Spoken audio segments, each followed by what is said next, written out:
Alamance County is pleased to present the Alamance County Commissioners Meeting.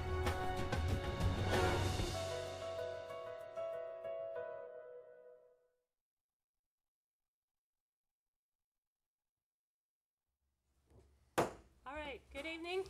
This is the Alamance County Board of Commissioners, the December 18th, 2017, 7 o'clock p.m. meeting. Come to order. Commissioner Boswell, I believe you have the invocation. I do. Please join me in prayer. Dear Heavenly Father, we thank you for all the blessings you have given us throughout this past year. Lord, as we go into the Christmas season, please be with our troops overseas and the ones here, and be with our law enforcement and first responders across our country. And God, just bring peace to all the families that have lost lives and their families this year from many tragic accidents and many tragic events. And God, just ask that you bring peace to earth, as we know you can. These things we ask in your name. Amen. Amen. I pledge allegiance to the flag of the United States of America and to the republic for which it stands, one nation, under God, indivisible, with liberty and justice for all. All right.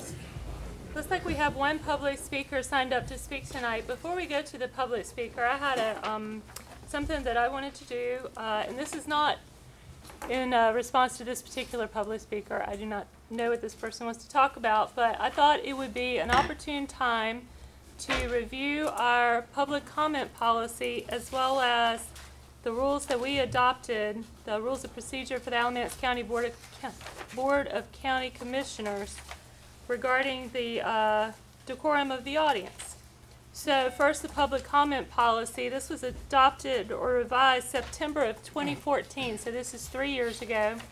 The comment period should be limited to a maximum of 30 minutes. The Alamance County Board of Commissioners shall have a commissioner's response period immediately following the public comment period. This shall be a point of response from commissioners to respond to comments that have been made. Each person desiring to speak during the comment period shall have 3 minutes. There shall be no more than 3 speakers on any one topic per meeting. Speakers shall address the board from the lectern at the front of the room and begin their remarks by stating their name and address. Public comment is not intended to require the Board of Commissioners to answer any impromptu questions. Speakers shall address all comments to the commissioners as a whole and not to individual commissioners. Discussions between speakers and members of the audience shall not be allowed. Speakers shall be courteous in their language and presentation. Speakers should not engage in personal attacks that by irrelevance, duration, or tone may threaten or perceive to threaten the orderly and fair progress of the discussion. As I said, that was revised in September 2014. And then the rules of procedure that we adopted, decorum of the audience. Audience members shall refrain from making unsolicited comments during the meeting. During speakers from the floor or debate by the board, audience members shall refrain from conduct which disrupts the proceeding. This conduct may include, but is not limited to, cheers, hissing, booing, clapping, cursing, or any other conduct which disturbs the proceedings. And audience members shall silence all cell phones and other electronic devices while attending the meeting. As I said, my calling the public's attention to these rules, which have been duly adopted by the Alamance County Board of Commissioners, is not in response to any one person or thing, and certainly not to anyone who's signed up to speak tonight, but it's a good time to remember the rules that have been put in place for a good reason. So, that being said, public speakers, we have Mr. Paul Newberry signed up to speak. Thank you for allowing me to speak to you all. My name is Paul Newberry. I live at 3705 Osceola Road, Elon, North Carolina. For those who don't know where that is, it's about a mile from the AO Fire Department. I'm here to speak about trash pickup. I've lived at my house since 2002 and never had an issue until this year. This year, we've had nothing but problems with Republic Waste. Our pickup day is Thursday. I can count probably on maybe 2 sets of hands how many times our garbage has been picked up on Thursday. Last week, it just overflowed. Our garbage was supposed to be picked up on Thursday the 7th. Do y'all have any clue when our garbage finally did get picked up? It wasn't the 8th, it was the 15th. That's 8 days late.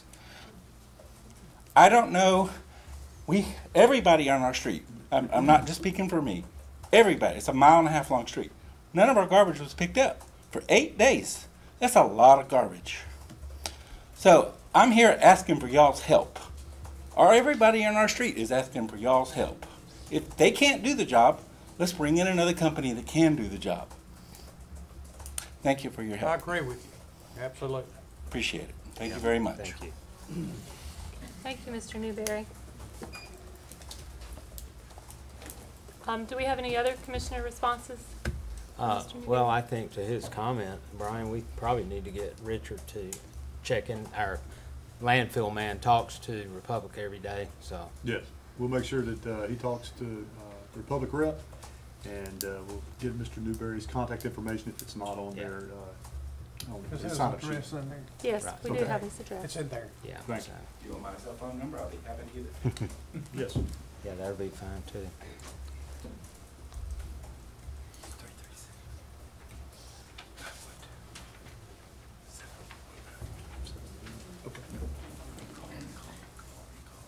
Yes, Mr. Newberry, thank you. I also am a Republic Waste Services customer, paying my $49.50 every time it comes around, and I too have experienced trash problems, and you're not the only citizen who's raised that concern to me as well. So thank you for coming tonight Yep. and talking about that. All right, for approval of the agenda, we have some following changes. First, to the consent agenda, we're going to remove the 6B resolution about the K-3 class size. That's going to be tabled. Then for number 8.2, the approval of lease with Hedgehog Holdings from Brian Baker, Director of Alamance Parks, that is going to be removed from the agenda as well. And then 9, number 2, the budget amendment, we need to amend that from saying general fund / schools capital reserve fund to ROAP funds. So strike general fund, schools capital reserve fund, and substitute ROAP funds. Or what? AP. AP. Great. So with those changes, do I have a motion for approval of the agenda? So moved. Thank you. Second. Thank you. All in favor? Aye. Aye. Anyone opposed? I'm opposed to taking the resolution about the issue with the schools off the agenda.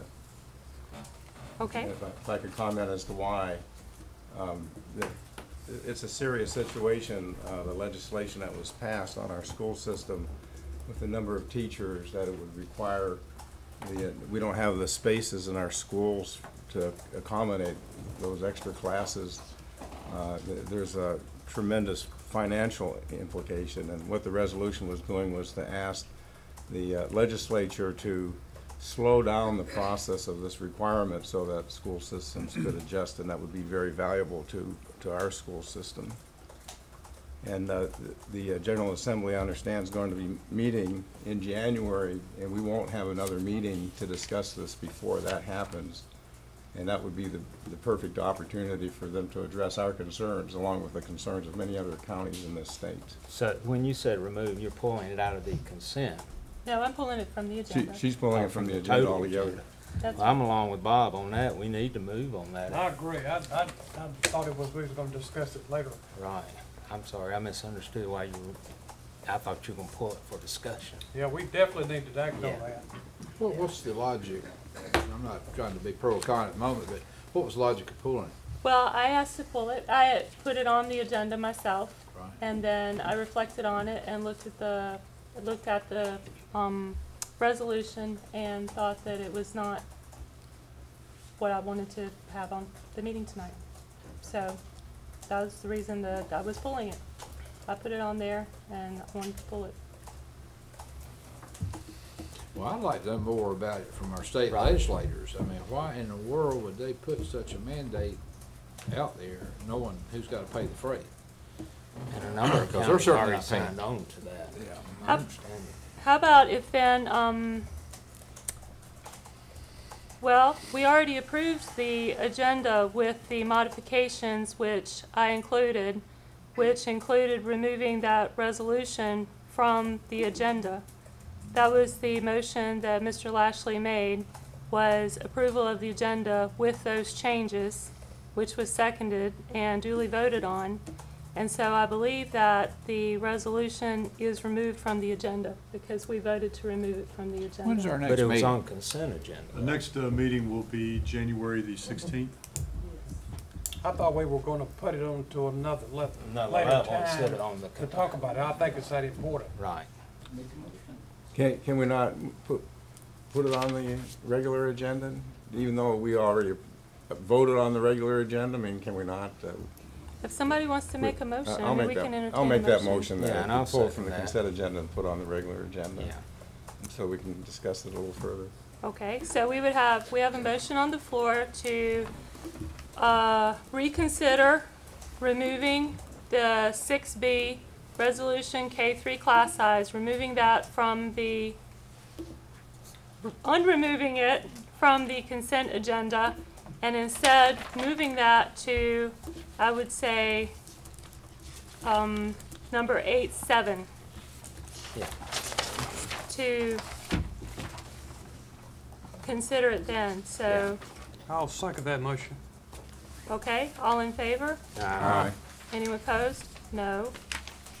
So, all right. So that's number 8-7.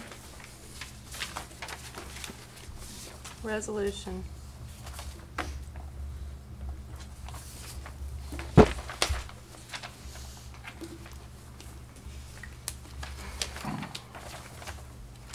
All right, well then, what about the consent agenda?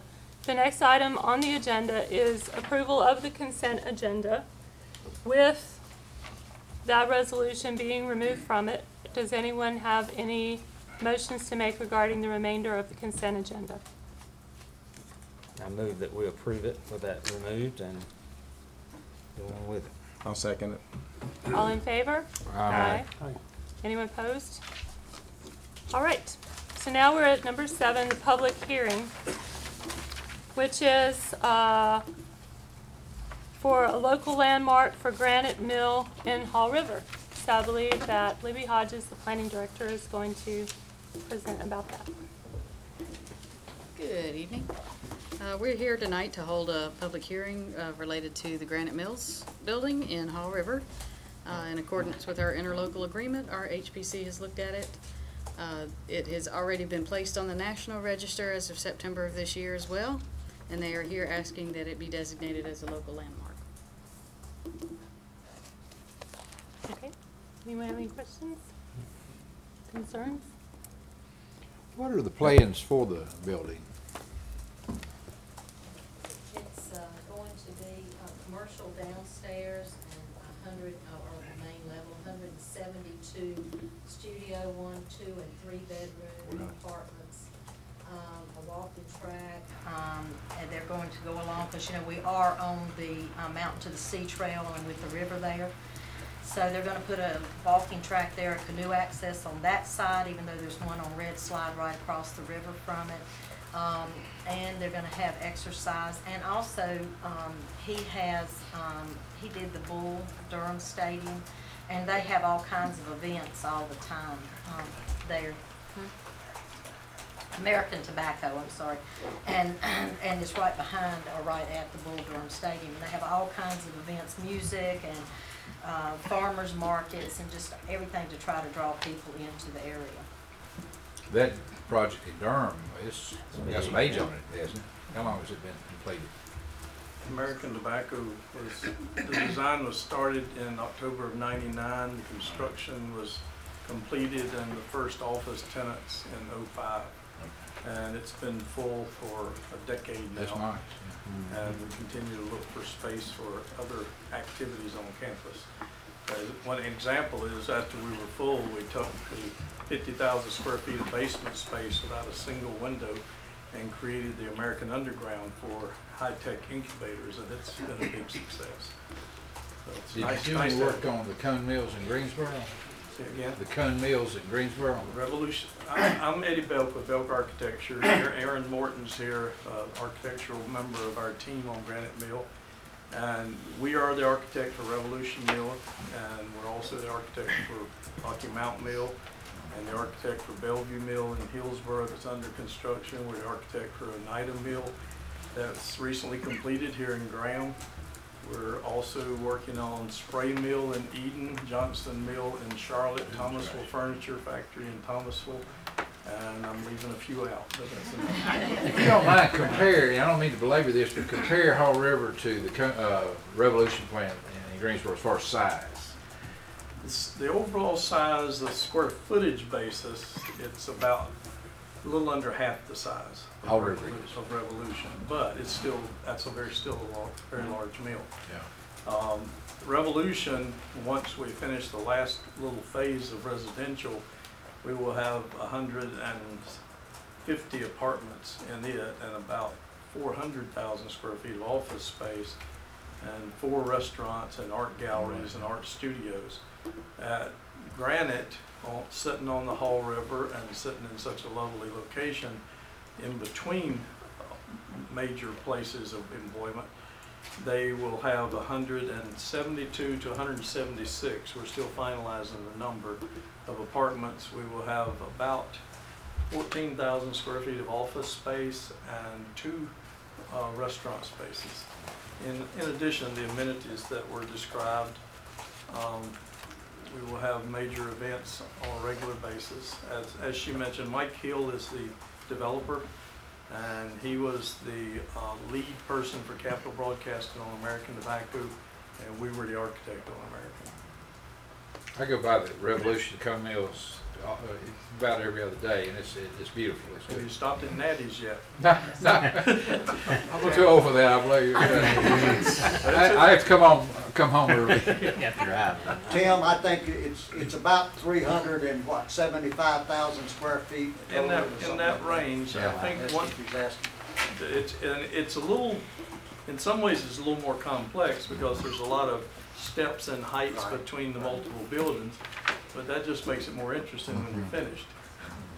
And just like at the Revolution, the Cone Mill, we will have courtyard spaces created in the core of the campus, and we will have a focus on the terraces that overlook the river and the greenway walks along the river. So we're quite excited about it. And our firm's 36 years old, and we've at this point in time done 6 million square feet of this type of work over a period from 1979 until now.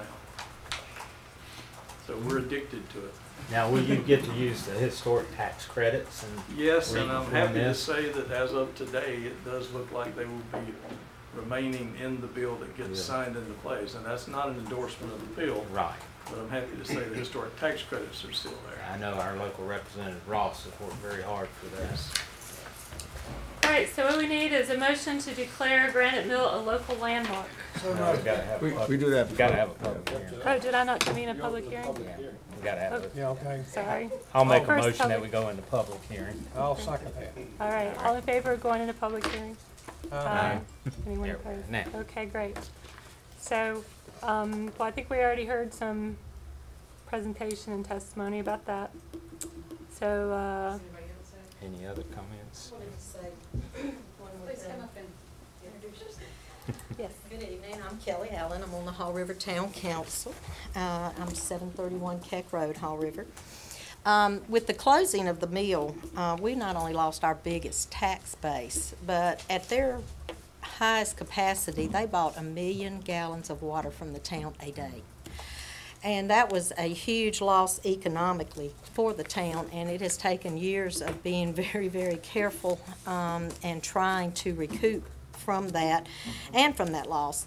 And I know you're considering that this is going to be a 50% historic tax cut, but when you consider that this is going to be a $50 million project versus what's sitting there now, which is virtually empty and is falling into disrepair, And I truly believe this is going to really revitalize this town. And I think in the long run, what will build up around it and the increase in population and sales tax is going to end up making more tax dollars and producing a lot more tax dollars for the area. I appreciate you listening. Thank you. Great. Anyone else? Anybody on this side? Okay, great. Madam Chairman, thank you. Commissioners, Buddy Boggs, I live at 403 Keck Road, Haw River. I was born in the mill village on the front gate of Granite Mill back in 1938, so You don't it's look been... that old. Oh, I'm approaching 80. But what I wanted to tell you, the 11 acres that we're looking to develop, right now we get about $2,200 in taxes. That's on a $486,000 value. When this project is completed, we're talking about $36.5 million, which will bring in about $80,000 for the town. You cut that in half with the landmark status, we're getting 42. That's 40,000 more than we're getting right now. Yep. So I'm here to ask you to approve it, and thank you very much. Thank you. Great. Thank you. Anybody else?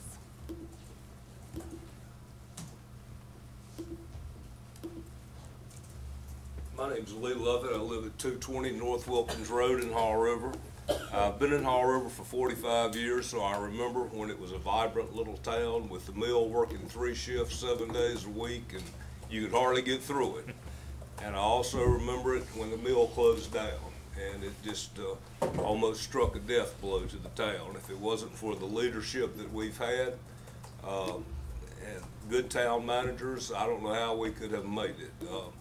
We see this, I've been on the council for 10 years, and we've worked really hard to try to bring something in, and I see this as a golden opportunity for us. We're an old town.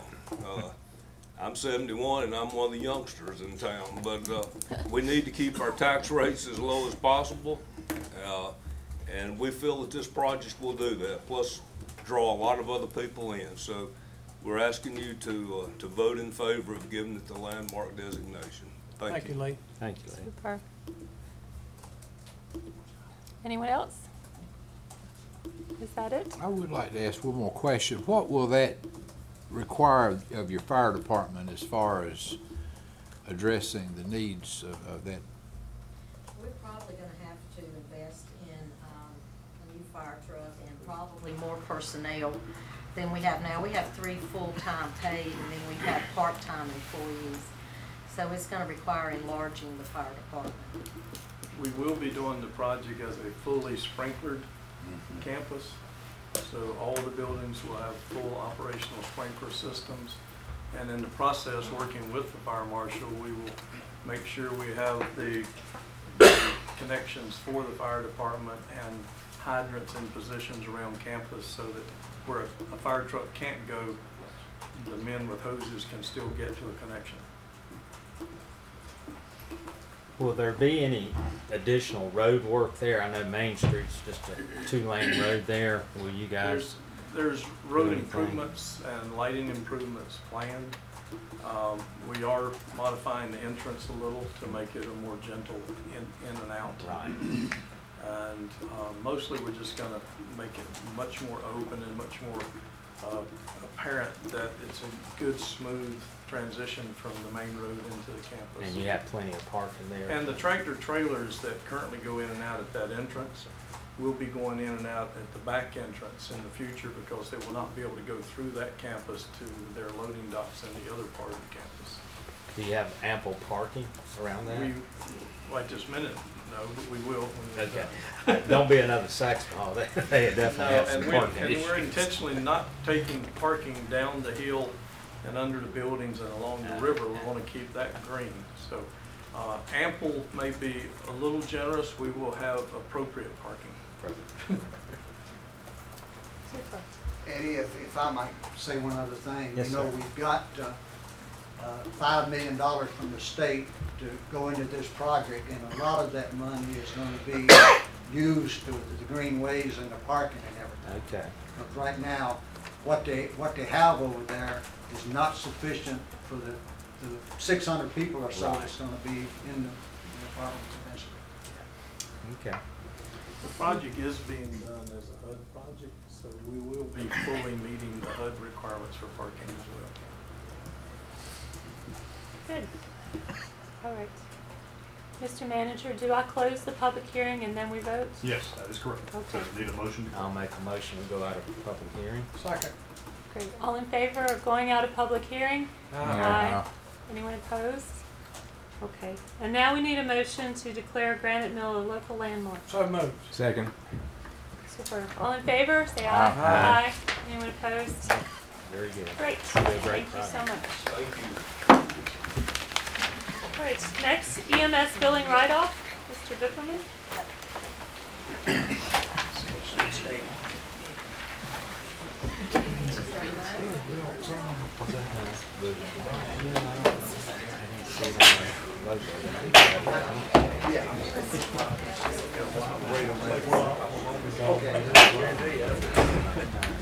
Congratulations. It says you won. Thank you, Mrs. Chairman, members of the board. Tonight, EMS is requesting the write-off and removal of uncollectible accounts in order to be in compliance with a policy, Alamance County Accounts Receivable and Collections Policy. This policy was brought before the board on April 3rd, 2017. It outlines when certain accounts cease being collectible, as well as various methods that can be utilized to increase collections. The board was advised at the time that EMS and Finance would return to the board with an amount requested to be written off, and will return annually to prevent a buildup of accounts from occurring again. The accounts in question are all over 3 years of age, and all attempts to collect have been unsuccessful, thus rendering them non-collectible. The total amount requested to be removed from the ledger is $10,027,579.52. This is comprised of $7,535,996.14 that has been accrued from 2007 to 2014 with the use of private contracted vendors for billing, as well as $2,491,583.38 that was accrued prior to 2007 by utilizing in-house billing procedures. Significant steps have been taken in the EMS department to help improve billing efficiency. These steps have included the review of each EMS chart prior to being sent to the billing vendor to ensure that all of the appropriate information is present to help increase our first pass success rates, and the utilization of such steps as follow-up letters and statements, the utilization of the North Carolina debt set-off program, and finally the usage of a collection agency for those delinquent accounts. We also have a primary point of contact in our main office for any patient that has questions or concerns regarding any of our practices. And just to give some idea, as of November 30th, we have seen a $600,000 increase in revenue received over the same time period last year to show the effectiveness of what we've been doing. In closing, the approval of the writing off of these accounts will not cause a loss of budgeted revenue for this current fiscal year for the EMS department or any future fiscal year that we foresee, nor will it require a budget amendment to be completed.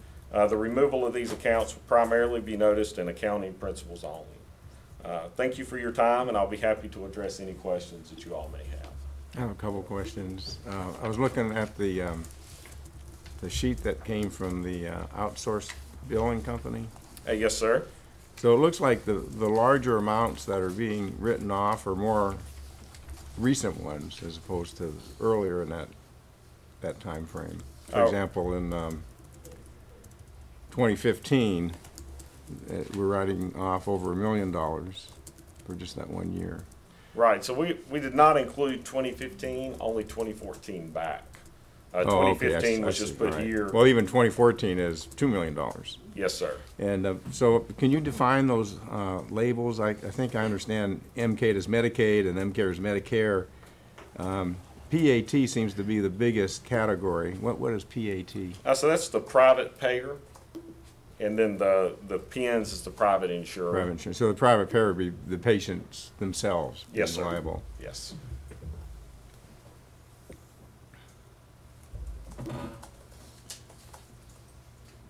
And how often are we supposed to do this?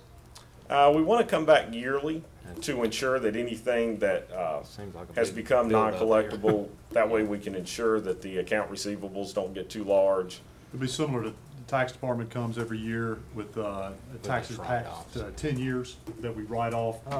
We don't want to get to a point where we're carrying this much uncollectible debt. You know, was it a couple years ago, we had that issue where the new billing companies sent out letters, and we had a lot of folks come back and say, what is this?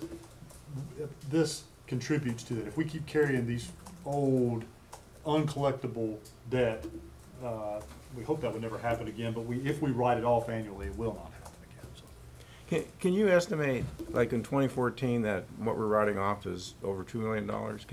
Is there any way of estimating what % that is of the total revenue that was produced in that year? I mean, just, is it 10% or half or? So it was probably about, probably about 25 to 30%. We have a private payer mix in this county of about 15%, and that just carries your largest uncollectible, pretty much industry-wide. That was also the year that we changed from NRG to who we currently have, A&B. I believe A&B started billing for us in 2015 because we had noticed that we were having issues with our billing company, NRG. So, if I'm not mistaken, 2014 was the last full year, and then we switched to the current company, which I think Ray has been very pleased with, and I think our collection percentages are pretty good when compared to our peer counties. What are the percentages? Do you know offhand? I do. So right now we're collecting at 68.7% of our total revenue. That's up from, and that was the previous fiscal year, and that was up from 59% in 15-16. And just to kind of compare to some of our neighboring counties, Guilford's at 62%, Forsyth at 64, Caswell at 62, Person at 67. So we're right up there where we should be when compared to our neighboring counties. And again, that payer mix has a lot to do with it. The higher your private payer mix, the lower your collection rates will be overall. And there's no remedy for that, I don't guess, legally. Like I said, we're doing the debt set off, which helps with lottery winnings and tax returns. Right. And then we're also have begun using a collection agency, which is, it starts off with 3 soft months of collections where they just simply send out reminder letters, and if folks will call and set up payment plans, no matter what the amount, then it never goes on their credit. Right. And then when it goes past that, then it would actually go into that hard collections. Are there write-off policies based on income or assets? Did you just say that? No. You know what I mean? EMS does offer payment plans for Well, folks, but- and is that what you're talking about? Well, I'm saying, like, if somebody is at 50% of the poverty level, they're is there a probably gonna policy be to write off Medicare all or something. or some certain I don't percentage? think we have anything based on poverty level. We have some criteria that goes along with the Medicaid rules that we can't collect against certain types of patients. But Well, hospitals typically have write-off policies for uninsured people based on income. And it saves a lot of collecting efforts because if you know that you're not going to collect it anyways. Well, and it's, we're relying primarily on the A&B company for collections, and then, they're working it for a couple of months, I think, 90 days. Then they turn it back to us, and we send it to debt set-off. And then from debt set-off, it also gets turned over to the collection agencies. But I'm not sure if they have a policy about, a certain level of income or poverty, but we can ask that. So it's, what hospitals typically do at certain levels of poverty, then a certain percent would be written off, and then payment plans would be set up for the remainder. One thing I want to make sure the board does know is Ray's folks do work with our citizens, and if they will pay something and come in and meet with his folks, set up a payment plan, we will work with them. So we don't want to, we want people to come in and pay their bill. Right. We'll work with them at whatever level they can. But, So this ought to be a lot less next year. Yes, sir. Right. Let's hope. One would hope. Yes. Okay, we do need to vote to approve this billing write-off. I'll move. I'll second it. Great, thank you. All in favor? Aye. Anyone opposed? Thank you so much. All right, thank you all. All right, so we had removed 8B2, the approval of lease with Hedgehog Holdings. So now we move on to the Governor's Crime Commission grant from the Department of Social Services.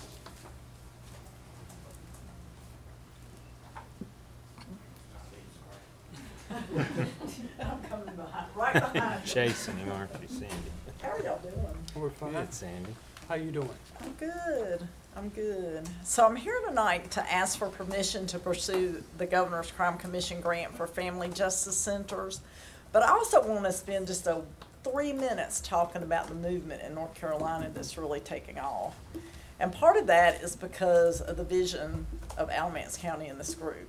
So we were the first in the nation to have this electronic protective order system. And I'll never forget coming in here and asking to go to Kentucky so we could figure this out. And now the Administrative Office of the Courts has taken that and they are replicating it in 13 counties.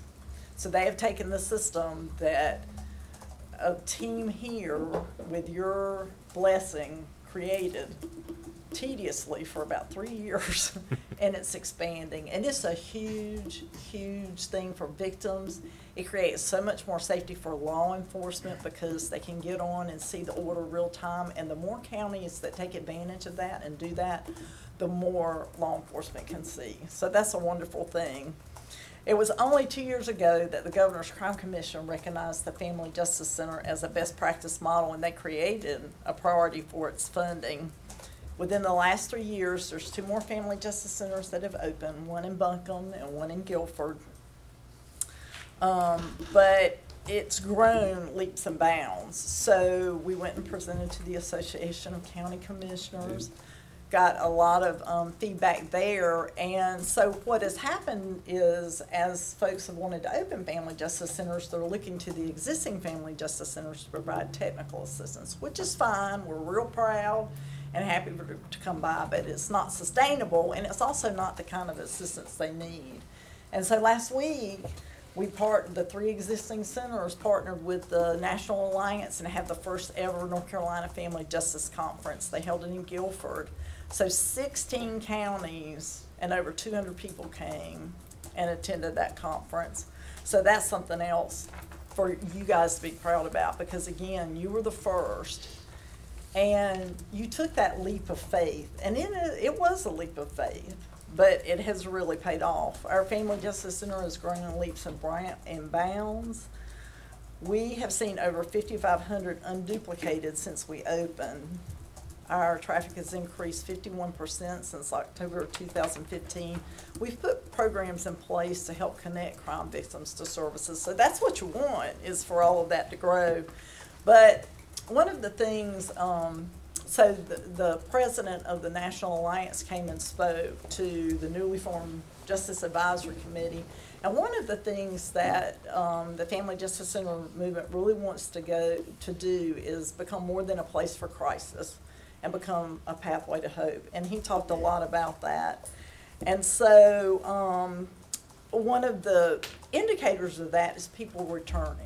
So people are returning. When I look back at the numbers, over a quarter of people are coming back for more services. And so that's a wonderful thing. And so first of all, I wanted to thank you guys again for taking that big leap of faith and then ask for authorization to reapply for the grant funding for the next 2 years to continue that growth and change and evolution. Forgive me, what was Joy's last name? Siriano. Yeah, Siriano. I knew it was something similar to that. I couldn't. Well, she was really something on that issue. She was, and so, you know, it's really, anytime we have an open house, we invite Joe, her husband, back, because this really was her vision. And so the thing that I've had the pleasure of seeing, along with the leadership the last 2 or 3 years, is, you know, it's really, some of it's conceptual, but really the connections in the building.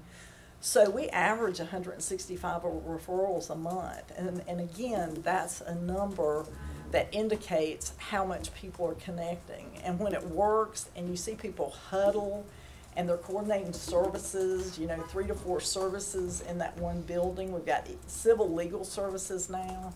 It's really something. And so, it's, we think of her often, her plaques in the lobby. Yes, in the lobby. So I do think about that. What year was that? This was her vision. What year did this take place, as far as the opening? 2010. 10, okay, so it's 7 or 8 years. Well, I will say that Cindy did a great job with her counterpart from Guilford County in presenting to the County Commissioners Association, the Health and Human Services Committee, along with the Public Education Committee and the General Government Committee. And the speaker who came, the founder of the Family Justice Center movement, Casey Gwynn, came and spoke just about the entire hour and a half at our Justice Advisory Council meeting a couple of weeks ago, and it is so important that the work that's being done in family justice centers has tremendous benefit to the victims of domestic violence and sexual assault and other things, and it's just a great efficacious way of dealing with this issue. And we recently, just today, I had it in here to say recently we applied, so we just today received our affiliation. Oh, great. Good. So we've been working on that for several months, and that's very much like accreditation for law enforcement officers. What's the amount of money involved in that? Well, it's actually funded by fines and penalties, I noticed. Yeah. Well, from businesses, BOCA funds, or fines and penalties. So the last cycle, it was about $700,000, and that also includes a program that we partner with Family Abuse Services to provide. And I haven't written this grant. I don't imagine that it'll be extraordinarily more than that. But I wanted to ask authorization to do it, and I'm happy to come back once it's finalized or submit the final budget. How it comes out, yeah. Well, I move that we authorize Cindy to move forward with the application process. Second that. All right, all in favor? Aye. Anyone opposed? All right, thank you Good so job, much. Cindy. Right, the library, updated strategic plan. Madam Chair, County Commissioners, in your packet you have our updated strategic plan. We received an LSTA grant at the end of 16-17 and spent, let's see if I get my years, we spent 17-18, because now we spent last year working on the strategic plan. An LSTA grant is a Library Services and Technology Act, and it's awarded by the State Library of North Carolina. And with that, the grant, we were able to hire a consultant from Strategic Performance, Dr. Anthony Chow, who is a professor at UNCG. The library has always had a long-range plan. It has to have that in order to receive state aid, but ours was so out of date. It was a laundry list, essentially, and not really a long-range plan, so we really needed to update it and revise it. So with the LSTA grant, we were able to hire Dr. Chow. He met with focus groups in the community. He met with elected officials from all the municipalities and the county. He put together community groups and met with them. We sent out 4,500 paper surveys, and then we sent out 500 postcards with a link to that electronic version of that surveys, and compiled all this information. He then took that information and put together what you have in front of you. And what he found in the talks with the citizens in our community were that the basic needs of our community, or the strategic needs of our community, are economic development, education, and poverty. That these were the 3 issues that kept coming up. And we wanted to look at, in our long-range plan, how we can address those needs, how we can address economic development, education, and poverty. We teach adult education classes at our library. In fact, we just had someone get their GED. We're very proud of her. We teach resume writing skills, computer skills. For a while, we partner with ACC to do the adult basic education. We do a lot of programs with, in conjunction with allied churches to address homeless and poverty and ways we can help the citizens that are dealing with these issues. And we are really positioning ourselves to be a component for education. Even our story times have an Every Child Ready to Read curriculum and is education based. So every program that we have has some level of an education component to it, because we feel like this is so important, and the more you know, the more powerful you are, and the better decisions that you make. So in addressing those, we looked at how we could create goals and ways to look at those three needs. With the poverty level, of course, the big thing is the digital divide. As more and more businesses, education centers are relying on internet access, and quite honestly, there are a lot of people in our county that do not have access to the internet. We provide that both in our buildings, and we are working on a pop-up internet cafe that will take that internet access out into the community and be a traveling roving wireless hotspot. We are also in the process of pursuing a bookmobile services, and so we're very excited about that. We had our letter of intent for a $100,000 project grant approved. So I'm like Cindy, I'll be coming before you for approval to pursue turning in that application. We're very excited about that. What Dr. Chow found in his discussions with the community, in addition to those three issues that need to be addressed and the digital divide, were he was able to identify our strengths and our weaknesses. And it's interesting because one of our strengths is our library staff. We have phenomenal library staff that provide excellent customer service, and I have said this to my peers when I go to other directors' meetings all along, that I have the best staff in the state. So that was identified as a strength. Our quiet and welcoming environment was another strength. Our resources that we provide, our programs, and our marketing and outreach. Certainly our outreach, I think, is a strength. Our marketing we need to work on. Our weaknesses included staffing issues, such as how do we retain the excellent staff that we have? How do we train them to be better at what they do? How do we offer them pay that's competitive with surrounding areas and keep them? Communication is always identified as a weakness in any organization, and as it was identified as one of ours. Our space, some of our programming is out of date, and our resources may not be meeting the needs of the community. So those were our weaknesses that we were identified. And so we developed this plan to help address that. And we came up with 5 priorities: lifelong educational and entertainment resources and programming, marketing and outreach, staff retention and morale, children and youth resources, services and programming, and technology. And as you look through the goals that we developed for our plan, you don't see one that addresses technology specifically.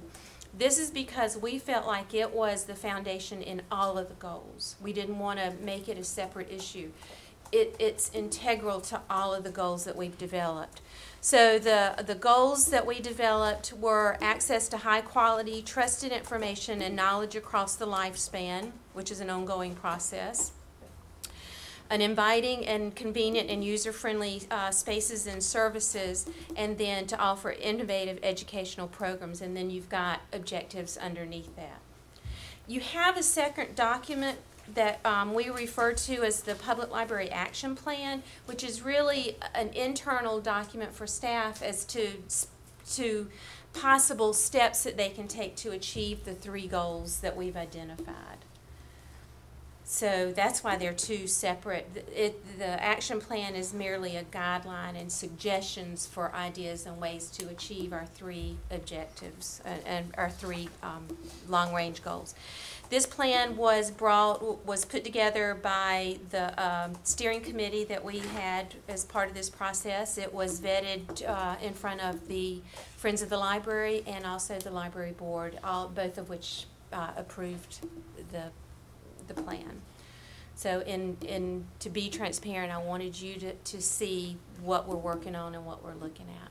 And we're asked tonight to adopt or to vote to adopt the strategic plan, I believe. Is that right? Yes. So moved. Yeah, I'll second it, and I'll just say that I was part of this process, and I missed a couple of meetings. But it was a thorough process, and a lot of people involved. And where are you with the mobile library? I know we talked about that a couple years we have ago, two mobile libraries. We have the Pop-Up Internet Cafe, which we plan to have up and running by summer. And then we have the Bookmobile. And as I said, we just had our letter of intent approved, and they only had one suggestion, which was amazing. They liked all of what we've submitted, but they did suggest that we look at our outcomes.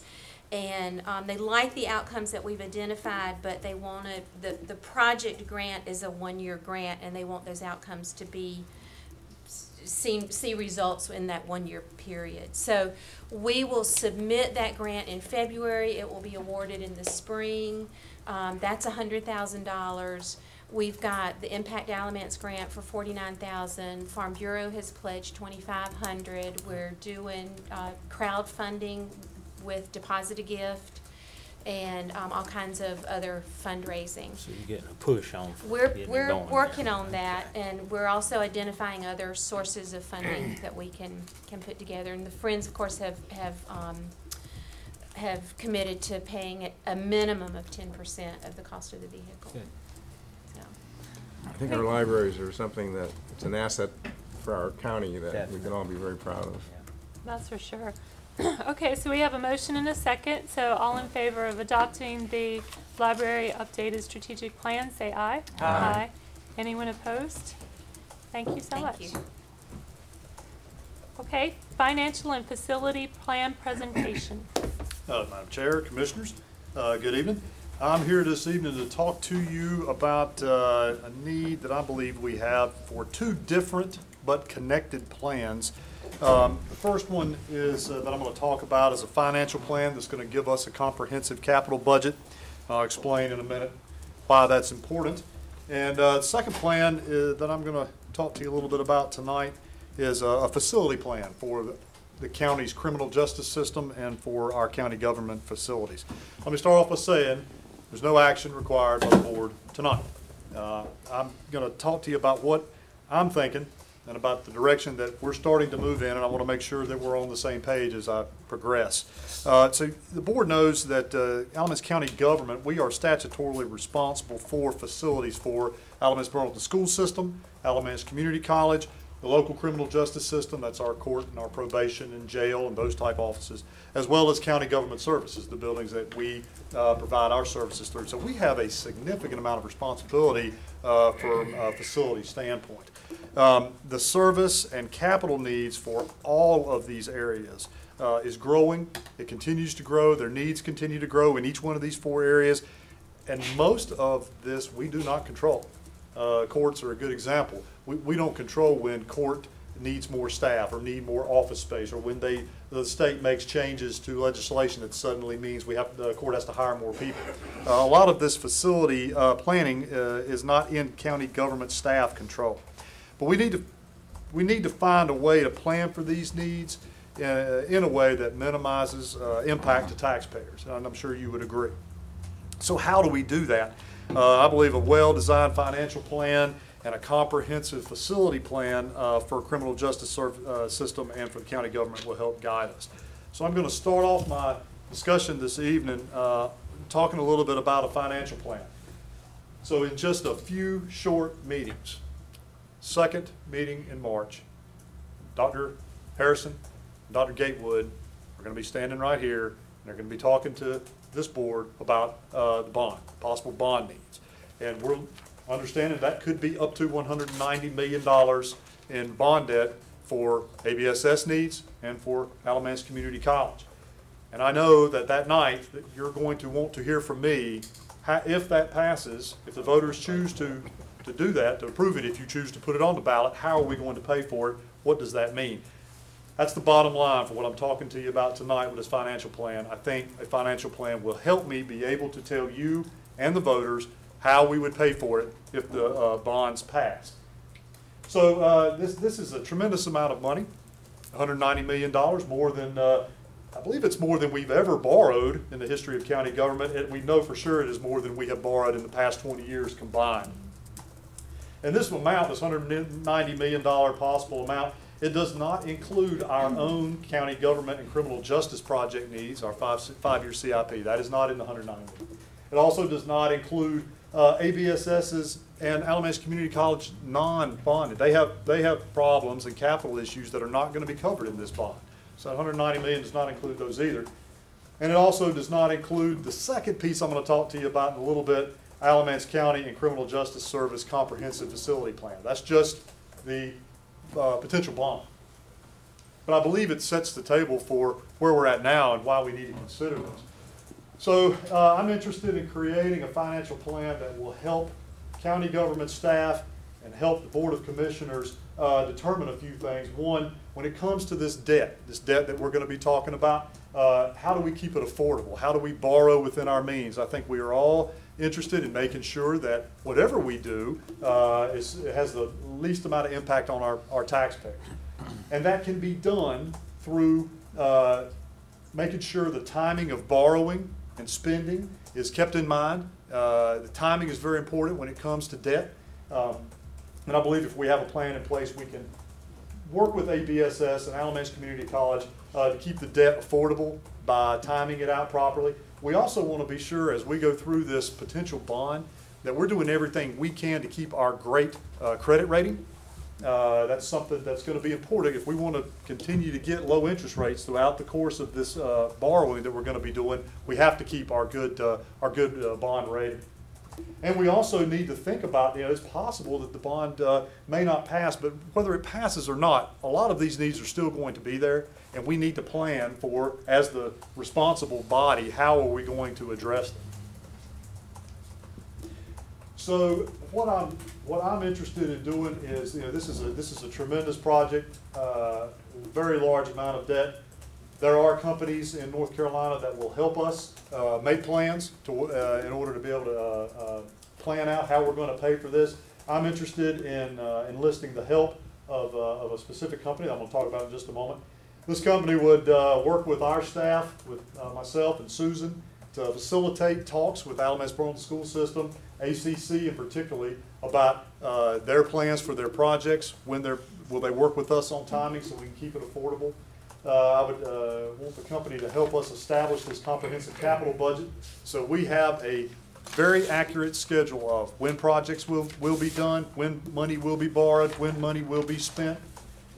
And we want to also have this group help us keep our own capital responsibilities for the criminal justice system and for our county government, as well as the non-bond debt projects for ACC and ABSS. That needs to be in context with all of this. It all needs to be in one place, planned out accordingly with cost projected.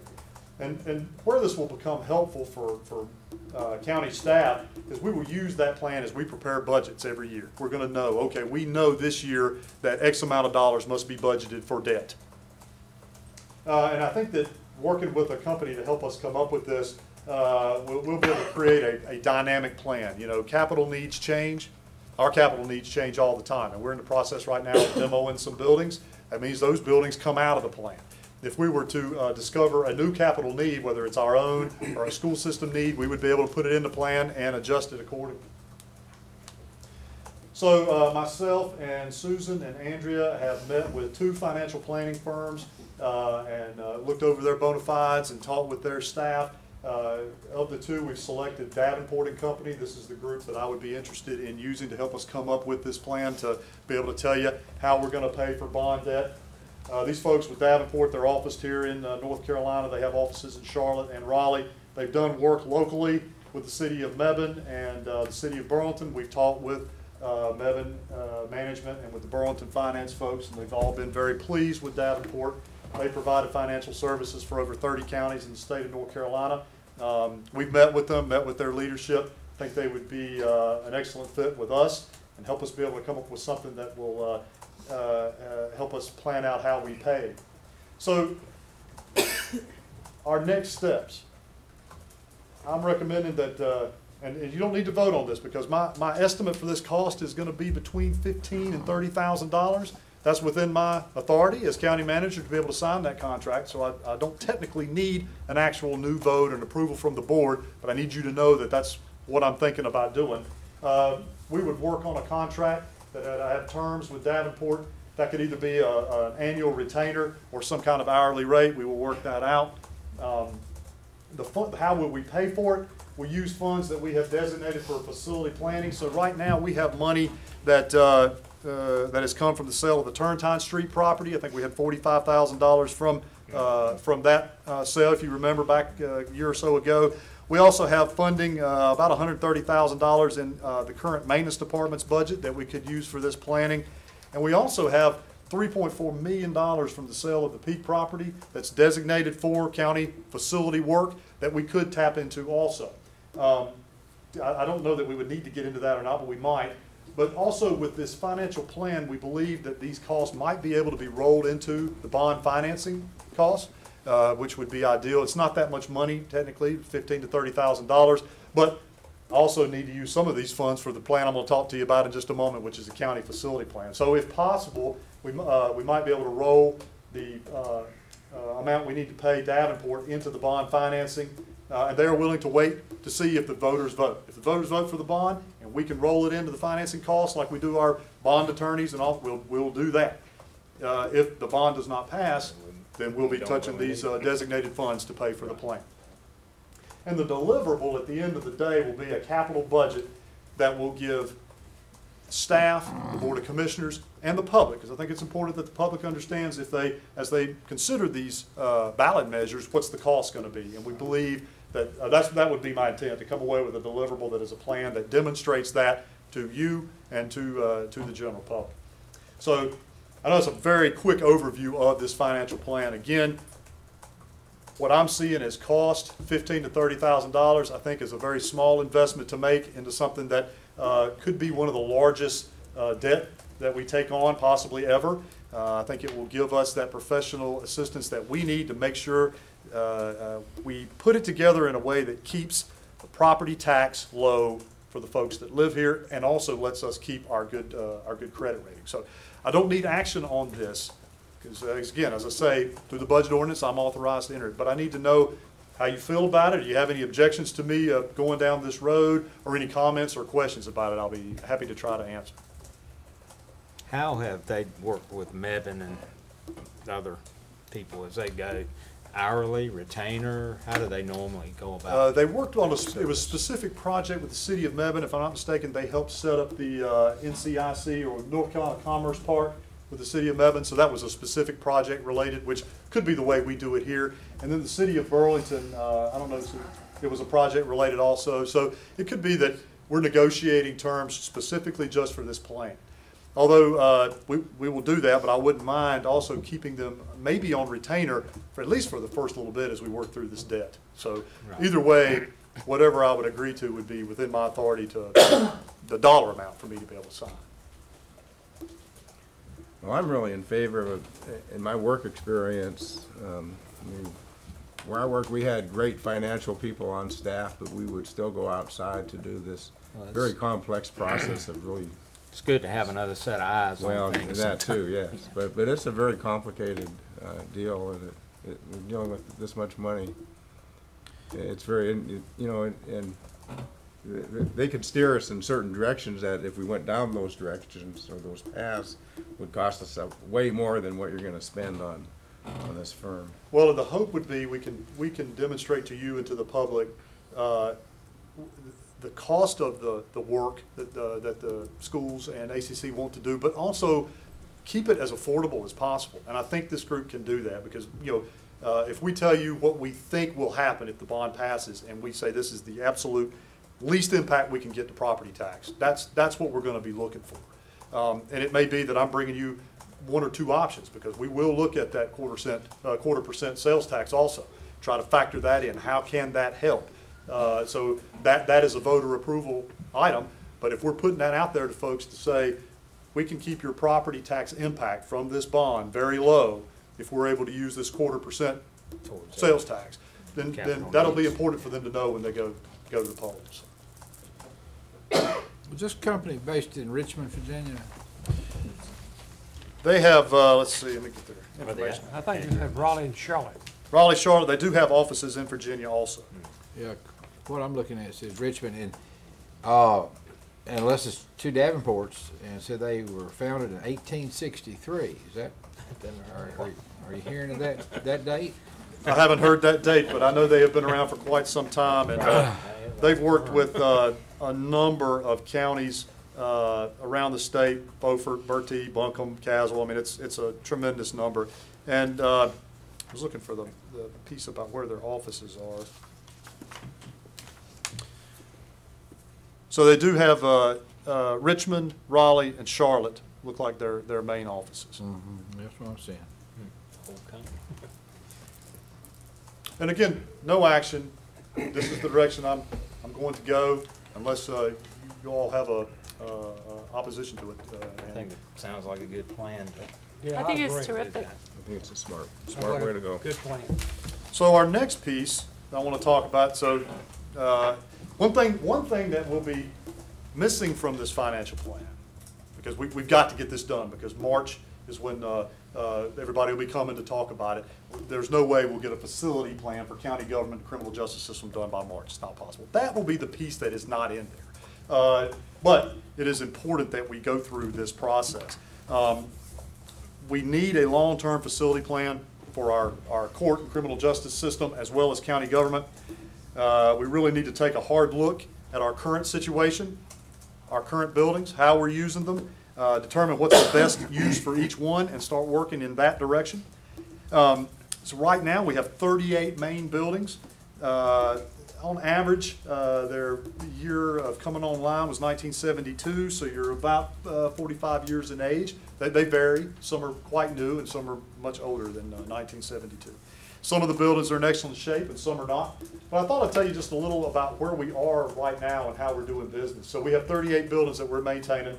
And the way we do it is we have a 5-year capital improvement plan that is strictly pay-as-you-go. We're budgeting $250,000 a year every year for all of these buildings and their needs. We've cataloged $5.5 million worth of capital needs in county government buildings as well as the court buildings. That was done, I think maybe about 3 years ago, that we went through and said we got to come up with a CIP. We came up with these projects. We amend it every year, but it's about $5.5 million. Working at that rate, $250,000 a year, it'd take us 22 years to address the problems that we have now. That obviously is not feasible. We have a number of major system components in our buildings that are reaching the end of life. HVAC systems, this is all familiar territory to everyone I know. And then, you know, in 2009, we borrowed $9.4 million for facility improvements. We spent a lot of that on roofs. We spent it on parking lots. We spent it on the historic courthouse. These parts of our facilities had just gotten to a point where $250,000 a year would not address it, so we wound up having to borrow money. We didn't do it through a bond. I believe we did it through installment loans. So of our 38 buildings, 12 our staff have rated either C or D, and this is our facilities folks and myself at the time just going through and know, with what we know about the building on an A, B, C, D, or F. I don't think we actually had any F totally failed buildings, but we have a number that are questionable. We currently have 3 buildings that are vacant right now, and they are vacant either because of their condition or because we just don't know for sure what we want to do with them. That includes the Coronado building over on Grand Hopedale Road, the building of Rudd Street, there on Rudd Street behind the Human Service Center, and South Annex. And South Annex is not completely vacant. The library does make use of it, but it's certainly underutilized and actually in terrible shape. That's Snow Camp, right? Yeah. Yes. It's going into Snow Camp. Many of our buildings, we do experience high utility costs because they're just inefficient. And one issue that continuously has come to my attention is overcrowding in our courts. The courts were mid to late 90s construction, our newer ones, the criminal court, and they are continuing to experience overcrowding just from traffic, the amount and the number of people that come through.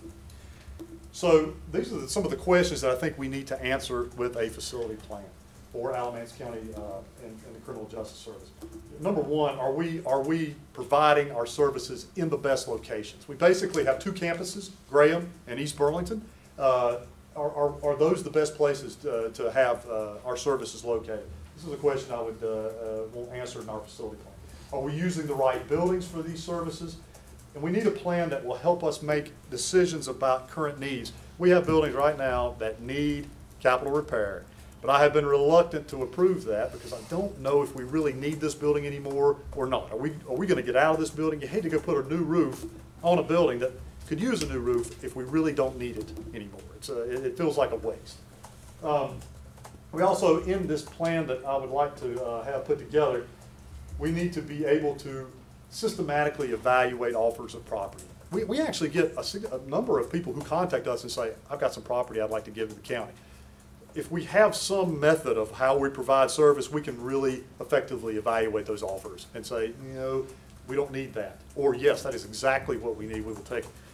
And we also need to come up with a method of, we go through a plan process, we may determine that a number of these buildings are in fact surplus and we don't need them anymore. What's the method for getting rid of them in a way that is the most beneficial to the community? And we also have to, as I said earlier, a lot of these services that are provided through facilities we're responsible for, particularly the courts, we don't control them. So we need to be able to have a plan that can react to that. What do we do when the state government changes something in the court system and they have to hire 20 more people?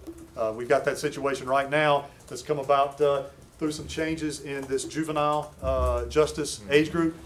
We're going to have to find office space for a significant new number of people that we do not have that space. So, again, I'm recommending, I don't need a decision tonight, but I would like to pursue the possibility of hiring a firm to come in here and help us put together a plan. What I would ask a firm to do is meet with every county department and everyone, all the leadership of our criminal justice system, and find out how they are doing business right now. What is their current level of service provision? How many employees do they have right now? How many people come in the door? How many parking spaces do they need? Where are they at today with the way they do business right now? We also need to, at the same time, the second question is, where is your department going? Are you always going to have office space for 50 people? Or is it possible that some of your folks could work from home or could just come in and get a car and use mobile devices in the car to go somewhere else? We need to know that information before we start trying to figure out what kind of buildings we need. So that's more of a question about the future. And I'd also want this plan to tell us what we need to do in the transition period. So if we talk with departments in the criminal justice system and say, where are you at right now? How are you providing service now? Where do you see your agency going in the future? The same plan needs to say, how do you get there? Do we need to provide office space for this department at this staff level for the next 5 years? Is it a 5-year timeline? Can the department send home 50 employees because they can work from their home? What do you do in the interim? That'll affect what I decide we need to invest in. How much investment do we need to make in the building? So we need a recommendation for facilities that will meet current transition and future service provision needs. And those costs, we need to have a firm tell us what those costs will be for making sure we're good on our current services. How are we going to transition? Is there a cost for that? And what the future service will need. And that needs to go into this capital budget that I'm getting this group to help us with that I talked about earlier.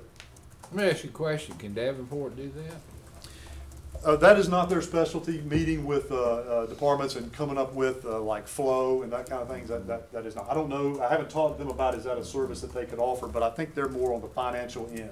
Just for germane to that, I just sent you and Tori an email. Davenport and Company, 1860. 1860s, and it starts off with Rising from the Ashes, and they've got up in Richmond. It's unbelievable what they've done and who they've been associated with. So Brian, when, They're heavily credentialed. when we were doing the thing with, over here at the courthouse, didn't the routing group and didn't they do some facility going around looking, and have we got any of those documents left that? Yes, and so we did, we have done space studies at the Human Service Center. I think R&D, Lucian's group, did that for us. Then when we sold the property at North Main Street that had the College Street Annex that was planning and inspections and all those groups, we brought in R&D and Mosier Meyer to take a look at, you know, once we moved them out, we started finding new homes. We had to figure out, okay, same questions. How many employees do you have? How much foot traffic do you get? How many county cars do you have? You know, where can we relocate these people? And we were trying to figure out what was the long term. But it was very much focused to just those departments that came out of College Street. And even at HSC, it really wasn't, Susan Mike can comment on this, it may not have been so much about do you have employees that could possibly work from home, or do you have employees that there could be some alternate way that they could provide the service, more about is the space in HSC being used to its maximum. Is that? That's right, and it also included mental health at the time, Yeah. which is no longer. Right. So some of this has been done for environmental health, planning, inspections, GIS, and veteran services. We would be talking about the rest of county government and the courts. So what I'm, again, as I say, I don't need any vote tonight, but what I plan to do is after January 1, I'd like to release the RFQ for companies to send us their bona fides and say, we think we're the best to do this work for you. Once we would pick, based on qualifications, what firm we think is the best, then we would negotiate the price. I would then be back to you at that time with the price and be able to tell you we picked X firm and it's going to cost X number of dollars. Again, I would be recommending looking at these funds that we have designated for county facilities and planning, including the peak money. I think it would be a wise investment of some of those peak funds. I don't really know what to tell you what it may cost, but it seems like it would be a wise way to use a small portion of those monies. I think it will help give us a thoughtful process about how to plan for the future for county government buildings and the court system buildings. It will also help us dispose of or make investments in our buildings only as what's best. You know, it'll no longer be a guessing game about should we keep it, should we get rid of it, should we put a new roof on it, or do we not need to put a new roof on it. Now the priority in this plan, the number one thing I would ask them to take on immediately is to analyze these vacant buildings. As you all know, we have an offer right now on the Peak property. Over we're in the process of demolishing the old Peak Resources building. We have an offer on that. We also have an offer on Coronado. What I would ask the board to consider is not taking any action on either one of those offers until I get some amount of time to do some planning about what's the best use for both of those properties. I think that's a reasonable thing to consider. I don't know what county government's use could be for either one of them or any other use. Whatever, but I know that there are interested folks in those properties, and I would make that the priority to get that information to you as quickly as possible so you can make a decision about what should we do with Peak, what should we do with Coronado. Peak has a lot of property value that the county can use to build a building or whatever. Absolutely. And in fact, I think and it's kind of out of the way and a great location near ground. Yes, sir. I believe if it's marketed properly, and I think this would be something we would show in our financial plan. If it was marketed properly and sold, we would be able to take the proceeds from that and put toward whatever this plan calls for. You know, if this plan calls for investment in another one of our properties to upfit it or whatever, we could do that. We could take that money and say, hey, we don't need to go into general fund. We don't need to raise taxes. We're getting some money here. Let's invest in our other properties. Bill, you were talking about possibly might be good space for us to actually use, but not to sell and use those proceeds. Either way, we definitely need to consider that. I agree, and I think that's why I would ask that we wait to take any action on either property. You're right, it could be that I'm totally overlooking a use for that, and there's a county use that will come out for any of them, for Rudd Street, for Coronado, for Peak. But again, as I know that there are interested folks in some of these properties, this would be the priority to get done as quickly as possible. and as I said, we do need this plan so we can put it into this financial plan. So we can, as we're figuring out how we're going to pay for ABSS needs, how are we going to pay for ACC needs, we need to also consider how we're going to pay for the court needs today and the future, how we're going to pay for county government needs. But those needs for county government need to be ones that have been fully vetted, and we know they are the right and the best thing to do for our properties. And again, I would suggest that the funds for this facility planning, and I'll come back to you after we get one picked, would come from these designated funds. So I think that's actually all of my suggestions. So unless the board is just opposed to us starting this process of finding a firm, coming back in here, you would have the opportunity then to tell me, no, we don't want to do it, or yes, we feel like that's a wise use of the designated monies. That's what I'm going to do when I leave. So ever since I got elected, I've been thinking, asking, or wondering, I guess, are we really operating efficiently as county government? Because we don't have good comparative data, first of all. You think about how many square feet do we have in total, like 600 and some thousand square feet? Yes. So what do other counties our size operate out of? It might be 200,000 square feet, but we're in all these different buildings. Most of them, I think, were designed for some other purpose. And so are we occupying them in the most efficient way? Do we have the right people co-located in the same buildings to take advantage of efficiencies, like everything from waiting room space and receptionists to office equipment? Are we heating and air conditioning, way more square footage than what we really need to if we had some plan to consolidate when the opportunities arose? And are we, when we need to, when there's a need for a new roof or a new HVAC system or a new elevator, I mean, is that building worth investing that kind of money in? Because maybe the rest of the building's not in such great shape and it's not going to last that long to begin with or serve our needs. And so I just think that this is really important to take a comprehensive look at all our facilities. And in the end, I think if we had a good plan, and it may take 20 years to execute the plan, but in the end, we should be able to operate more efficiently and do a better job at serving our citizens. Well, the pressing issue for myself and for Buddy is that we have some buildings that really do need capital attention. Right. And we need to make some decisions about keep them or not. Yeah. And I think also with today's technology and the fact that we can do so much online and through the internet and through web-based service, if it's possible that we don't need to provide all the office space that we provide, then we need to explore that and only plan for providing the space that we need to.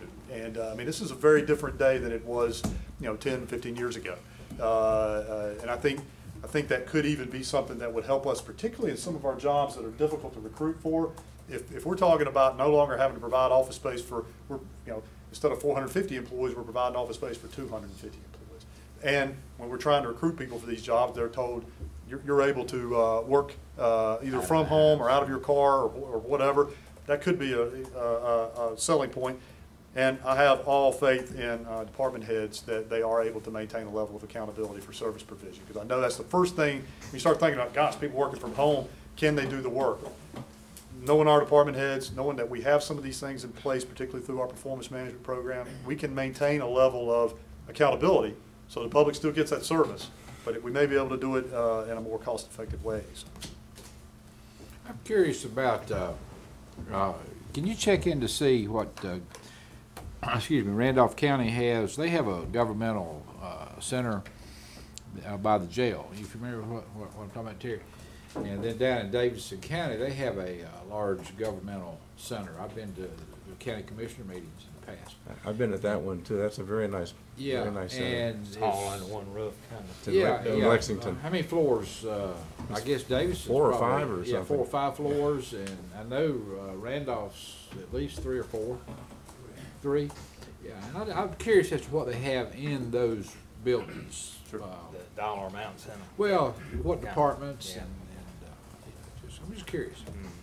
Because I'm sure at one point they had the same issues we have. I expect our buildings are in better shape technically than theirs were at the point they made their conversion to go there, based on the history of those two counties. I don't mean it negative. Sometimes it's very efficient to be together. Yeah, yeah. It's something to look at. And I could see the Lashley Governmental Center now. That's when he makes that $1 million donation, right? It's gonna cost you some money though. Yeah. That's right. That sign will cost a bunch. That's terrific. Well, I think we have a consensus on moving forward with financial and facility plans. So let's start consideration of the Coronado building, because that is a item for a vote tonight. I think it's been 30 days since we last considered that. That's correct, Madam Chair. So at this time, you have an offer on the table for $10,000 from Alamance Academy to purchase the Coronado property, and that was run through County Legal Department as an open bid process. And, board last voted to table that offer for 30 days, so it's the time to discuss it. And I would ask that you wait longer. Let us get a chance to look at that property, also our Peak property. But let us take a look at it and see quickly, understand the concern and the priority. That's a great location to what you're talking about. You know, the building is right across from the social services and the health department. That would be a great location to think about putting something there. Tim, you raised the question about the tax value of that, and you're gonna go take a look at it. Did you? I haven't been in it, no. I understand the tax value is, what, $1.3 million? I think so, yes. As it stands, maybe a little less. I'm not sure what the tax value would be, or what the lot is worth. If the building was raised, I think the cost for that was, what, 60-some thousand to raise? Yes, I think demo cost was around $70,000. That didn't include abatement. I don't remember off the top of my head what the abatement cost, but it'd be $125,000, something along those lines, I think, to demo and abate if that's the best use. And again, I don't want to come across that I know the best use. I do not. I think it's in close proximity to a significant presence, county government, the Human Service Center, health, DSS. If we're going to stay in that building, we really need to take a look at this property and make sure before we dispose of it that it's not something that we need or we've got some kind of county use for. That's my suggestion to the board. But you have a valid and legitimate offer to consider tonight.